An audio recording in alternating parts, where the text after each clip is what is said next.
তালের মিষ্টি এখনই খাওয়ার সময়, কয়েকদিন পরে খেলে শক্ত হয়ে যাবে। আমি একটা খেলাম, খুব সুস্বাদু তালের মিষ্টি। এবার আর 5 টাকা খাইতে হবে। ওই দিন আছে এখন ভাই, একটা তাল একটা ম্যানশনের দাম 20 টাকা। ওই ঘুরতে ঘুরতে আসি তাল যদি আপনার তালের মিষ্টি খেতে চান রংপুর শহরে আমাদের রাজু মামার দোকানে চলে আসুন। সুন্দর করে সাইজ করে দেবে আমাদের রাজু মামা।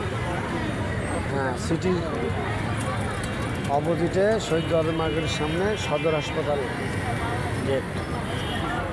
তালের মিষ্টি 1 নম্বর তালের মিষ্টি, দ্রুত চলে আসুন আমাদের মামার দোকানে তালের মিষ্টি।